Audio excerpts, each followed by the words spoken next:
ಹೇಗಿದ್ದೀರಾ, ಆರಾಮಿದ್ದೀರಾ ಅಂತ ಅನ್ಕೊಂಡು ಇವತ್ತಿನ ರೆಸಿಪಿ ಸ್ಟಾರ್ಟ್ ಮಾಡೋಣ. ಅದಕ್ಕೂ ಮುಂಚೆ ಯಾರೆಲ್ಲ ನನ್ನ ಚಾನಲ್ನ ಫಸ್ಟ್ ಟೈಮ್ ನೋಡ್ತಾ ಇದ್ದೀರಾ ಸಬ್ಸ್ಕ್ರೈಬ್ ಮಾಡ್ಕೊಳ್ಳಿ. ಹಾಗೆ ಇಷ್ಟ ಆಯಿತು ಅಂದರೆ ಫ್ಯಾಮಿಲಿ ಫ್ರೆಂಡ್ಸ್ ಜೊತೆಗೂ ಶೇರ್ ಮಾಡಿ.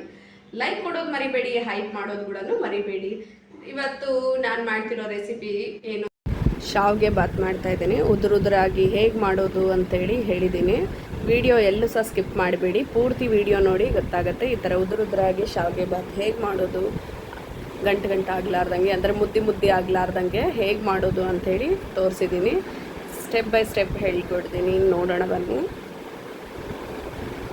ಶಾವಿಗೆ ಬಾತ್ ಅಥವಾ ಶಾವಿಗೆ ಉಪ್ಪಿಟ್ಟು ಏನಾದರೂ ಅನ್ಬೋದು. ಇದಕ್ಕೆ ಉದುರಾಗಿದ್ರೇ ತಿನ್ನೋದಕ್ಕೆ ಚೆನ್ನಾಗಿರುತ್ತೆ, ಮುದ್ದೆ ಆಗಿದ್ದರೆ ತಿನ್ಲಿಕ್ಕೆ ಸರಿ ಅನಿಸಲ್ಲ. ಇದಕ್ಕೆ ಬೇಕಾಗಿರುವ ಇಂಗ್ರೀಡಿಯೆಂಟ್ಸ್ ಎಲ್ಲ ಈಗ ನೋಡ್ಕೊಂಡು ಬರೋಣ ಬನ್ನಿ.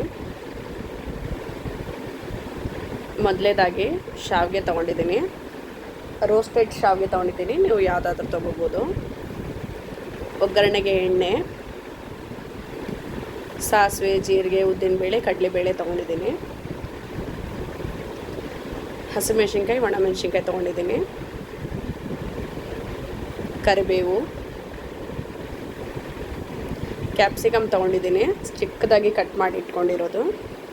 ಈರುಳ್ಳಿ ತೊಗೊಂಡಿದ್ದೀನಿ. ನಾನಿಲ್ಲಿ ಒಂದು 4 ಜನಕ್ಕಾಗಷ್ಟು ನಾನು ತೊಗೊಂಡಿರೋದು. ಕ್ಯಾರೆಟ್ ತೊಗೊಂಡಿದ್ದೀನಿ, ಆಲೂಗಡ್ಡೆ ತೊಗೊಂಡಿದ್ದೀನಿ. ಎಲ್ಲವನ್ನೂ ಎರಡೆರಡು ಈರುಳ್ಳಿ, ಕ್ಯಾಪ್ಸಿಕಮ್ ಎಲ್ಲ ಕಟ್ ಮಾಡಿ ಇಟ್ಕೊಂಡಿದ್ದೀನಿ. 1 ಕ್ಯಾರೆಟು, 1 ಆಲೂಗಡ್ಡೆ ಮತ್ತು ಗೋಡಂಬಿ, ಕೊತ್ತಂಬರಿ ತೊಗೊಂಡಿದ್ದೀನಿ. ನಿಂಬೆ ರಸ ತೊಗೊಂಡಿದ್ದೀನಿ. ರುಚಿಗೆ ತಕ್ಕಷ್ಟು ಉಪ್ಪು ತೊಗೊಂಡಿದ್ದೀನಿ. ಈಗ ಹೇಗೆ ಮಾಡೋದು ಅಂದರೆ, ಫಸ್ಟಿಗೆ ಒಂದು ಚಿಕ್ಕ ಒಗ್ಗರಣೆ ಹಾಕುವ ಬಾಣಲಿ ಇಟ್ಕೊಂಡು ಅದಕ್ಕೆ 1 ಸ್ಪೂನಷ್ಟು ಎಣ್ಣೆ, 1 ಸ್ಪೂನಷ್ಟು ತುಪ್ಪ ಹಾಕ್ಕೊಂಡಿದ್ದೀನಿ. ಇದ್ದೀನಿ. ಹಸಿಮೆಣಸಿನ್ಕಾಯಿ, ಒಣಮೆಣಸಿನ್ಕಾಯಿ ಹಾಕ್ಕೊಳ್ಳೋಣ. ಸ್ವಲ್ಪ ಗೋಡಂಬಿ ಹಾಕ್ಕೊಳ್ತಾ ಇದ್ದೀನಿ. ಗೋಡಂಬಿ ಹಾಕೋದ್ರಿಂದ ರುಚಿ ಜಾಸ್ತಿ ಆಗುತ್ತೆ. ಗೋಡಂಬಿ ಇಲ್ಲ ಬೇಡ ಅಂತಂದರೆ ಇದು ಶೇಂಗಾ ಕೂಡ ಹಾಕ್ಕೋಬೋದು. ಈ ಥರ ಸಪ್ರೇಟಾಗಿಯೇ ಇದನ್ನು ಒಗ್ಗರಣೆ ಮಾಡಿಬಿಟ್ಟು ಅದ್ರ ಮೇಲೆ ಹಾಕ್ಕೋಬೇಕು, ಅಂದರೆ ಚೆನ್ನಾಗಿರುತ್ತೆ. ಇದು ಚೆನ್ನಾಗಿ ಕೆಂಪಾಗೋ ತನಕ ಹುರ್ಕೋಬೇಕು. ಈಗ ಒಂದು ಬಾಣಲೆ ಇಟ್ಕೊಂಡು ಅದಕ್ಕೆ ಒಂದು 3 ಸ್ಪೂನಷ್ಟು ಎಣ್ಣೆ ಹಾಕಿದ್ದೀನಿ ನಾನು. ಉದ್ದಿನಬೇಳೆ, ಕಡಲೆಬೇಳೆ, ಸಾಸಿವೆ, ಜೀರಿಗೆ ಇದಿಷ್ಟು ಹಾಕ್ಕೊಂಡಿದ್ದೀನಿ. ಸಾಸಿವೆ ಎಲ್ಲ ಸ್ವಲ್ಪ ಜಿಟ್ಬಿಟ್ಬೇಕು. ಉದ್ದಿನಬೇಳೆ, ಕಡಲೆಬೇಳೆ ಎಲ್ಲ ಸ್ವಲ್ಪ ಕೆಂಪಾಗೋ ತನಕ ಹುರ್ಕೋಬೇಕು. ಶಾವಿಗೆ ಬಾತ ನಮಗೆ ಬಿಡು ಗೊತ್ತು, ಇದು ಒಂದು ರೆಸಿಪಿನ ಅನ್ನೋದು ಅಂದ್ಕೊಳ್ಬೋದು. ಬಟ್ ಇದು ಉದುರಾಗಿ ಹೇಗೆ ಮಾಡೋದು ಅಂತಲೂ ನಾನು ಇದರಲ್ಲಿ ಟಿಪ್ ಹೇಳ್ಕೊಟ್ಟಿದ್ದೀನಿ, ಟ್ರಿಕ್ಸ್ ಕೂಡ ಹೇಳ್ಕೊಟ್ಟಿದ್ದೀನಿ. ಈಗ ಕರಿಬೇವು ಹಾಕ್ಕೊಳ್ತಾ ಇದ್ದೀನಿ, ಕ್ಯಾಪ್ಸಿಕಮ್, ಈರುಳ್ಳಿ, ಕ್ಯಾರೆಟ್ ಹಾಕೊಳ್ಳೋಣ. ಹಾಗೆ ಅದಕ್ಕೂ ಮುಂಚೆ ಪೊಟ್ಯಾಟೊ ಹಾಕೊಳ್ಳೋಣ. ಎಲ್ಲ ಹೆಚ್ಚಿಟ್ಕೊಂಡಿರೋ ತರಕಾರಿಗಳನ್ನೆಲ್ಲ ಇದಕ್ಕೆ ಮಿಕ್ಸ್ ಮಾಡ್ಕೋಬೇಕು. ನಾನು ಇದರಲ್ಲಿ ಒಗ್ಗರಣೆಯಲ್ಲಿ ಹಾಕುವಾಗ ಗೋಡಂಬಿ, ಹಸಿಮೆಣಸಿನ್ಕಾಯಿ ಮತ್ತು ಒಣಮೆಣಸಿನ್ಕಾಯಿ ಇದರಲ್ಲಿ ಹಾಕಿಲ್ಲ, ಸಪ್ರೇಟಾಗಿಯೇ ಮಾಡ್ಕೊಂಡಿರೋದು. ಅರಿಶಿನ ಅವಾಗೆ ತೋರಿಸಿರಲಿಲ್ಲ. ಯಾಕೆ ಅಂತಂತಂದರೆ ಕೆಲವರಿಗೆ ಈ ಥರ ಶಾವಿಗೆ ಬಾತ್ ಬೆಳ್ಳಗಿರೋದೇ ತಿನ್ನಲಿಕ್ಕೆ ಇಷ್ಟ ಆಗುತ್ತೆ, ಕೆಲವರಿಗೆ ಹಳದಿ ಕಲರ್ದು. ನನಗೆ ಯೆಲ್ಲೋ ಕಲರ್ ಇದ್ದರೆ ತುಂಬ ಇಷ್ಟ ಆಗುತ್ತೆ, ಅದಕ್ಕೋಸ್ಕರ ಆವಾಗ ತೋರಿಸಿಲ್ಲ. ಸ್ವಲ್ಪ ಅರಿಶಿನ, ರುಚಿಗೆ ತಕ್ಕಷ್ಟು ಉಪ್ಪು, ಇದಿಷ್ಟನ್ನು ಹಾಕಿ ಬೇಯೋದಕ್ಕೆ ಇಡಬೇಕೀಗ.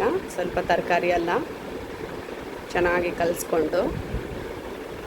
ಯಾವ ಊರಿಂದ ನನ್ನ ವೀಡಿಯೋಸ್ ನೋಡ್ತಾ ಇದ್ದೀರಾ ಅಂತಲೂ ಕಮೆಂಟ್ ಮಾಡಿ.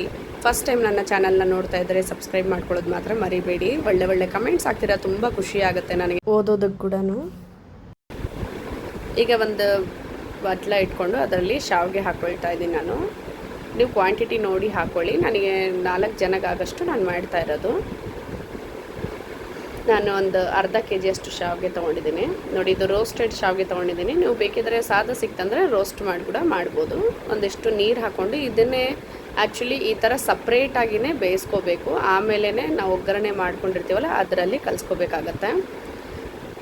ಇದರಲ್ಲಿರುವಂಥ ಏನು ಆ ಹಿಟ್ಟು ಹಾಕಿ ಅವ್ರು ಮಾಡಿರ್ತಾರಲ್ಲ ಆ ಹಿಟ್ಟಿನ ಅಂಶ ಅದೆಲ್ಲ ಹೋಗಬೇಕು. ಅವಾಗೇ ಶಾವಿಗೆ ಉದುರಾಗಿ ಆಗೋದು. 1 ಸ್ಪೂನಷ್ಟು ನಾನು ತುಪ್ಪ ಹಾಕ್ತಾಯಿದ್ದೀನಿ. ಇದಕ್ಕೆ ತುಪ್ಪ ಬೇಡ ಅಂದರೆ ಎಣ್ಣೆ ಕೂಡ ಹಾಕ್ಕೋಬೋದು, ಅಥವಾ ತುಪ್ಪ ಎಣ್ಣೆ ಎರಡನ್ನು ಮಿಕ್ಸ್ ಮಾಡಿ ಸಹಿತನೂ ಹಾಕ್ಬೋದು. ಹಾಕೋದ್ರಿಂದ ಉದುರಾಗಿ ಆಗುತ್ತೆ ಶಾವಿಗೆ, ಅದಕ್ಕೋಸ್ಕರ. ನೋಡಿ ಈ ಥರ ಕಲಿಸ್ಕೊಂಡ್ರೆ ಅದರಲ್ಲಿರೋ ಹಿಟ್ಟೆಲ್ಲ ಆ ಥರ ಬಿಡ್ತಾ ಹೋಗುತ್ತೆ. ಚೂರು ಉಪ್ಪು ಹಾಕೋಬೇಕು ಇದರಲ್ಲಿನೇ. ಒಗ್ಗರಣೆನಲ್ಲಿ ಕೂಡ ಹಾಕಿದ್ದೀನಿ, ಇದರಲ್ಲೂ ಹಾಕಿದ್ದೀನಿ, ನೋಡಿ ಹಾಕ್ಕೊಳ್ಬೇಕು. ಈ ಥರ ಮುದ್ದೆ ಅನ್ನಿಸ್ತಾ ಇದೆಯಲ್ಲ, ಬಟ್ ಅದು ಬೆಂದಾದಮೇಲೆ ಪೂರ್ತಿಯಾಗಿ ಉದುರಾಗಿ ಹೇಗಾಗುತ್ತೆ ಅಂತ ತೋರಿಸ್ತೀನಿ ನಾನು ನಿಮಗೆ. ಈಗ ಆಲ್ಮೋಸ್ಟ್ ಎಲ್ಲ ಚೆನ್ನಾಗಿ ಬೆಂದಿದೆ. ಈಗ ಒಂದು ಸ್ಟ್ರೈನರ್ನಲ್ಲಿ ಇದನ್ನು ತೆಕ್ಕೊಂಡ್ಬಿಡ್ತೀನಿ. ನೋಡಿ ನೀರೆಲ್ಲ ಹೋಗಿದೆ, ಕ್ಲೀನಾಗಿ ತೆಗೆದಿದ್ದೀನಿ. ಈಗ ಸ್ಟ್ರೈನರ್ನಲ್ಲಿ ಇನ್ನೊಂದಿಷ್ಟು ನೀರು ಹೋಗಬೇಕಲ್ವ, ಅದಕ್ಕೆ ಈಗ ತಣ್ಣೀರು ಹಾಕ್ತಾ ಇದ್ದೀನಿ. ಇದಕ್ಕೆ ಒಂದು 2 ಸತಿ ತಣ್ಣೀರು ಹಾಕೋದ್ರಿಂದ ಉದುರಾಗುತ್ತೆ. ಅಷ್ಟೊತ್ತಿಗೆ ಚೆನ್ನಾಗಿ ಒಗ್ಗರಣೆ ಕೂಡ ಬೆಂದಿದೆ. ನೋಡಿ ಈಗ ಶಾವಿಗೆ ಇದಕ್ಕೆ ಸೇರಿಸ್ಕೊಳ್ಳೋಣ. ಪೂರ್ತಿ ತಣ್ಣಗಾಗಿದೆ, ಚೆನ್ನಾಗಿ ಉದುರಾಗಿ ಬಂದಿದೆ ನೋಡಿ. ಈ ಥರ ಎಣ್ಣೆ ಅಥವಾ ತುಪ್ಪ ಹಾಕಿ ಬೇಯಿಸ್ಕೊಳ್ಳೋದ್ರಿಂದ ಸಪ್ರೇಟಾಗಿ ಶಾವಿಗೆ ಯಾವಾಗಲೂ ಉದುರಾಗಿ ಆಗುತ್ತೆ, ಮುದ್ದೆ ಆಗಲ್ಲ. ನೋಡಿ ಎಷ್ಟು ಚೆನ್ನಾಗಿ ಆಗಿದೆ. ಈಗೇನು ನಾವು ಮುಂಚೆನೇ ಒಗ್ಗರಣೆ ಮಾಡಿ ಇಟ್ಕೊಂಡಿದ್ವಲ್ಲ, ಆ ಒಗ್ಗರಣೆನ ಈಗ ಇದಕ್ಕೆ ಸೇರಿಸ್ಕೊಳ್ತಾ ಇದ್ದೀನಿ.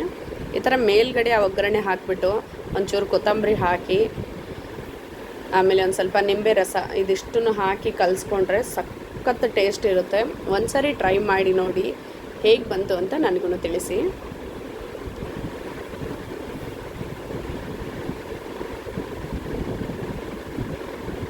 ತುಂಬ ಅಂದರೆ ತುಂಬ ರುಚಿಯಾಗುತ್ತೆ ಇದು. ನೋಡಿ ಈ ಥರ ಪೂರ್ತಿಯಾಗಿ ಕಲಿಸ್ಕೊಂಡ್ಬಿಡ್ಬೇಕು. ಎಷ್ಟು ಕಲರ್ಫುಲ್ಲಾಗಿ ಕಾಣ್ತಾ ಇದೆ. ಈಸಿ ಕೂಡ ಮತ್ತು ಬೇಗ ಆಗುತ್ತೆ. ಬೇಕಾದರೆ ನೀವು ಲಂಚ್ ಬಾಕ್ಸಿಗೆ ಹಾಕಿ ಕಳಿಸ್ಬೋದು ಮಕ್ಕಳಿಗೆ. ಈ ಥರ ಚೆನ್ನಾಗಿ ಅನಿಸುತ್ತೆ ಅವ್ರಿಗೆ ತಿನ್ನಲಿಕ್ಕೆ. ತಣ್ಣಗಾದ್ಮೇಲೆ ಕೂಡ ತುಂಬ ರುಚಿಯಾಗಿರುತ್ತೆ ಶಾವಿಗೆ ಬಾತು. ಈರುಳ್ಳಿ ಬೇಡ ಅಂತ ಅಂದ್ರೂ ಕೂಡ ಸ್ಕಿಪ್ ಕೂಡ ಮಾಡ್ಬೋದು ಇದರಲ್ಲಿ. ಸೇಮ್ ಹೋಟೆಲ್ ರುಚಿನೇ ಕೊಡುತ್ತೆ. ಹೋಟೆಲಲ್ಲಿ ಹೇಗೆ ಮಾಡ್ತಾರೋ ಅದೇ ಥರನೇ ಇರುತ್ತೆ. ನೋಡಿ ಹೇಗೆ ಎಷ್ಟು ಉದುರಾಗಿ ಚೆನ್ನಾಗಿ ಬಂದಿದೆ. ಈಗ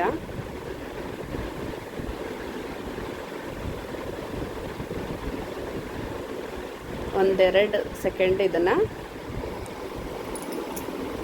ಬೇಯೋದಕ್ಕೆ ಇಡಬೇಕು. ಅಂದರೆ ಅದಿಷ್ಟು ಸ್ವಲ್ಪ ಎಲ್ಲ ಏನು ಒಗ್ಗರಣೆ ಇತ್ತಲ್ಲ ಅದೆಲ್ಲ ಚೆನ್ನಾಗಿ ಇದಕ್ಕೆ ಇದಾಗಲಿಕ್ಕೋಸ್ಕರ 2 ನಿಮಿಷ ಮುಚ್ಚಿಟ್ರೆ ಸಾಕು, ಲೋ ಫ್ಲೇಮಲ್ಲಿಟ್ಟು.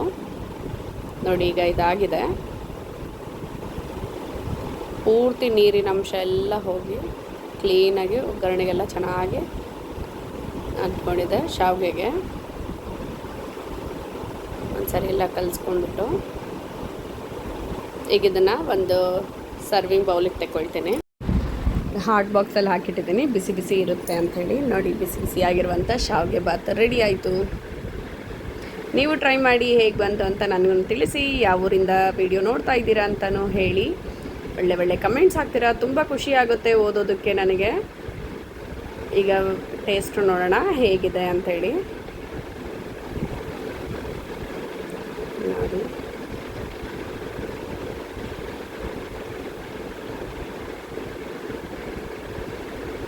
Wow, super taste. ಬಾಯ್ ಬಾಯ್. ಮುಂದಿನ ವಿಡಿಯೋನಲ್ಲಿ ಸಿಗೋಣ. ಧನ್ಯವಾದಗಳು.